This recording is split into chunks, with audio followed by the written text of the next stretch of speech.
অক্ষয় তৃতীয়া কি, কেন পালন করা হয়? অক্ষয় তৃতীয়া অত্যন্ত শুভ ফলদায়ী এবং গুরুত্বপূর্ণ একটি তিথি। বহু প্রাচীন কাল থেকে হিন্দুরা অত্যন্ত ভক্তির সঙ্গে পালন করে আসছেন, যা বৈশাখ মাসের শুক্লপক্ষের তৃতীয়া তিথিতে পালন করা হয়। অক্ষয় শব্দের অর্থ যা ক্ষয় হয় না, যা চিরন্তন, অর্থাৎ এই দিন যা কিছু শুভ কাজ করা হয় তা অক্ষয় হয়ে থাকে। এই কারণে এই দিন নানা রকম শুভ কাজ করার বিধান শাস্ত্রে দেওয়া আছে। অক্ষয় তৃতীয়া দিনটির মাহাত্ম্য হল, প্রথমত এই দিন বিষ্ণুর ষষ্ঠ অবতার পরশুরাম জন্মগ্রহণ করেছিলেন, তাই এই দিনটিকে পরশুরাম জয়ন্তীও বলা হয়ে থাকে। এই দিন দেবী অন্নপূর্ণার আবির্ভাব ঘটেছিল। এই দিনে পুরীর জগন্নাথ দেবের রথের নির্মাণ কাজ শুরু হয়েছিল।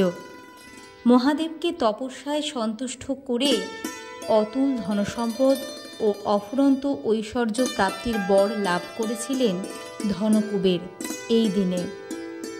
ঠিক এই দিনেই রাজা ভগীরথ গঙ্গাকে মর্তে নিয়ে এসেছিলেন শিবের মাধ্যমে। এই দিন থেকেই সত্যযুগ শেষ হয়ে ত্রেতা যুগ শুরু হয়েছিল। আবার এই অক্ষয় তৃতীয়ার দিনেই শ্রীকৃষ্ণের চন্দনযাত্রা শুরু হয়েছিল। কেদারনাথ বদ্রীনাথ মন্দিরের দরজা খোলা হয় অক্ষয় তৃতীয়ার শুভ দিনে।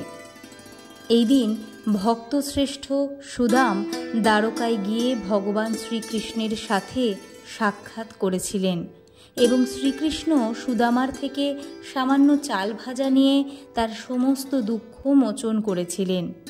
এই দিন সূর্য দেবতার বরে দ্রৌপদী অক্ষয় পাত্র লাভ করেছিলেন। এই দিন বেদব্যাসের মুখের বাণী শুনে গণেশ মহাভারত লিখতে শুরু করেন। এই দিন যবের উৎপত্তি হয়েছিল। এই দিনেই দুঃশাসন দ্রৌপদীর বস্ত্রহরণের চেষ্টা করে এবং দ্রৌপদীর প্রার্থনায় শ্রীকৃষ্ণ অদৃশ্য থেকে অনন্ত বস্ত্র প্রদান করেন তার লজ্জা নিবারণের জন্য।